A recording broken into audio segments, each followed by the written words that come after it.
N'hésitez pas à liker la vidéo si elle vous plaît et si vous êtes nouveau sur la chaîne, n'oubliez pas de vous abonner et d'activer la notification pour ne rater aucune de nos prochaines vidéos. On commence.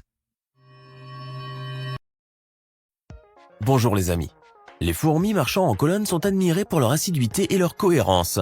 Mais il existe des espèces de ces insectes dont le comportement est très différent, surprenant et même effrayant.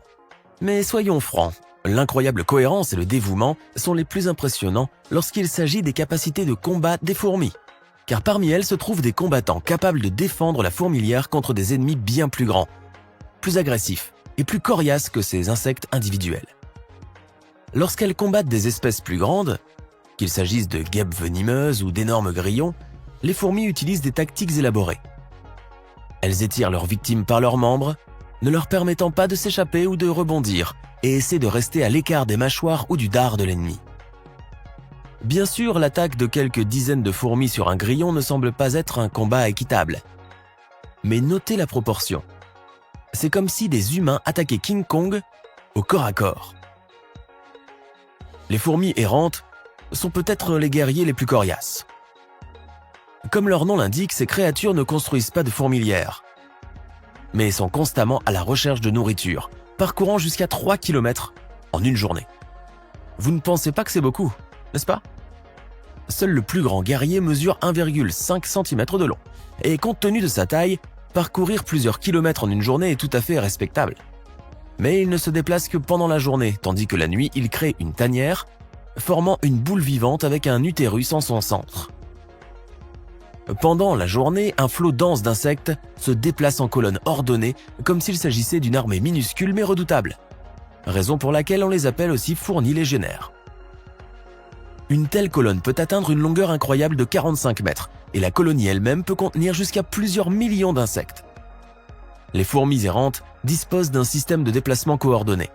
Les guerriers dotés de mâchoires très puissantes et d'une taille plusieurs fois supérieure à celle des ouvrières forment à leur tour l'essentiel de la masse vivante des insectes et transportent aussi bien la nourriture que les œufs et les larves sur les côtés de la colonne.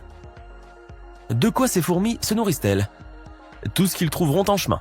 Ce sont des prédateurs qui peuvent facilement éliminer des colonies entières de termites, attaquer les guêpes, les abeilles et d'autres insectes, de sorte que non seulement les soldats, mais aussi les ouvriers peuvent se débrouiller seuls. Et ils peuvent aussi s'occuper beaucoup plus des animaux s'ils attaquent. Ainsi, une fois, des fourmis ont réussi à s'attaquer à un petit python. Le serpent a simplement eu le malheur de se trouver trop près d'un groupe d'insectes errants, et ceux-ci l'ont considéré comme une menace et l'ont attaqué. Des dizaines de milliers de ces fourmis et même un serpent adulte capable d'étrangler un cerf devient lui-même un repas. D'accord, si vous voyez un nid de guêpe sous la voûte de votre toit, il n'y a pas de quoi se réjouir, mais s'il est repéré par des fourmis errantes, vous ne pourrez que plaindre les pauvres guêpes.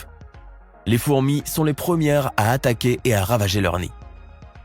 Lorsqu'un éclaireur se dirige vers sa cible, il laisse une trace chimique derrière lui, que les suivants suivent à l'odeur. C'est ainsi qu'une chaîne se forme et, si nécessaire, les fourmis elles-mêmes en font partie.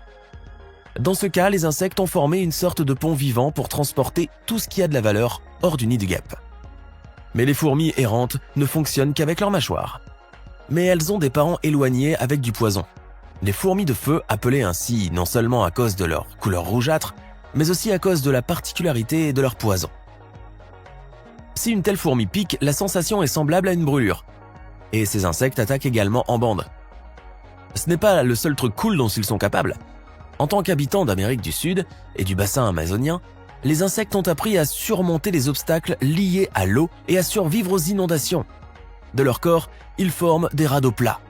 Bien sûr, les insectes, de bord, sont attaqués par les poissons et qui est emporté par les eaux. Mais la colonie survit et peut dériver pendant longtemps jusqu'à ce qu'elle arrive sur le rivage. De plus, l'un des membres les plus agressifs de cette famille est la fourmi-balle de fusil. Le corps de la fourmi est constitué de 3 segments enfermés dans un squelette externe. De grandes et puissantes mâchoires pour saisir et retenir les proies, des glandes odorantes qui sécrètent des phéromones et des antennes adaptées à l'odeur et au toucher. Malgré la sociabilité de cette espèce, ces colonies sont petites et chaque fourmi-balle de fusil est aussi un chasseur indépendant. Avec ses 2,5 cm de long, il peut facilement chasser seul.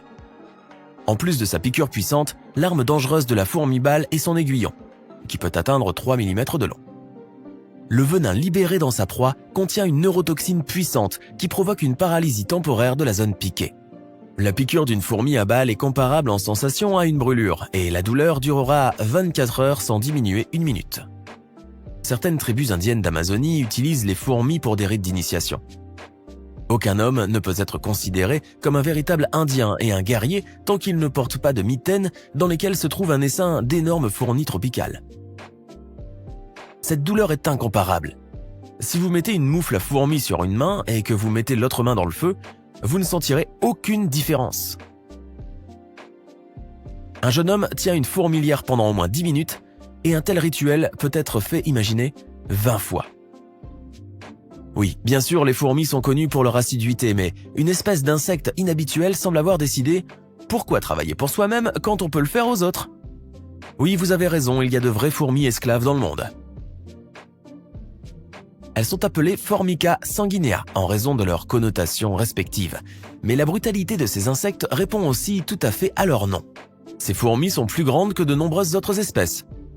La différence de taille avec les autres fourmis n'est pas très grande, mais suffisante pour qu'une fourmi sanguine puisse vaincre la plupart de ses cousines en combat singulier.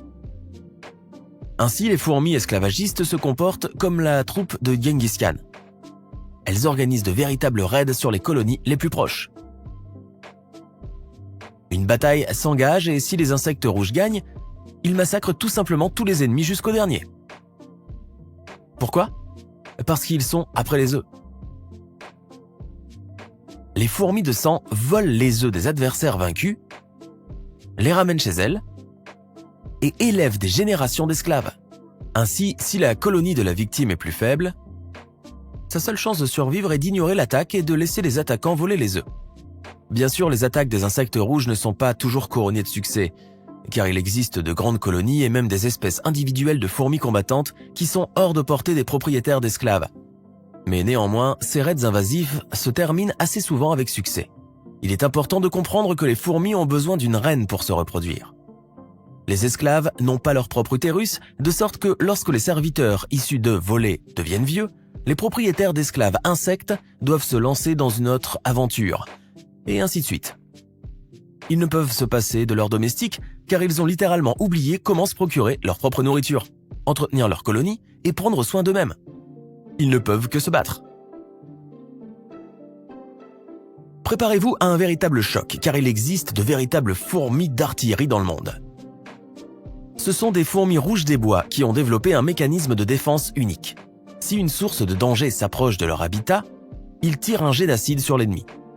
Le liquide âcre et nauséabond s'échappe à haute pression d'un trou spécial dans son abdomen et peut être projeté à des dizaines de centimètres de hauteur. Dans le même temps, les soldats émettent une phéromone qui avertit les travailleurs sans défense du danger afin qu'ils se mettent à l'abri au plus profond des fourmilières. Et si les armes chimiques n'aident pas, alors les fourmis vont au combat au corps à corps et mordent l'ennemi avec leurs mâchoires à l'ancienne. On sait que les fourmis sont des insectes extrêmement anciens. Elles existaient bien avant la séparation du supercontinent Gondwana. On peut supposer que les guerres ont joué un rôle important dans leur évolution. Les scientifiques qui étudient les fourmis nous disent que l'objet de leur agression a changé au cours de leur évolution. Dans un passé lointain, les vertébrés étaient les principaux ennemis des fourmis primitives. Aujourd'hui, ils sont en guerre les uns contre les autres. Si les guerres de fourmis attirent autant l'attention, c'est en partie parce que les affrontements entre fourmis sont assez spectaculaires et se déroulent littéralement sous les pieds des gens. Mais aussi parce que les fourmis sont des créatures sociales tout comme nous. Et qu'il est donc difficile de ne pas établir de parallèle entre nos sociétés. Mes amis, c'est tout pour aujourd'hui. Aimez la vidéo si elle était intéressante, écrivez un commentaire et à bientôt.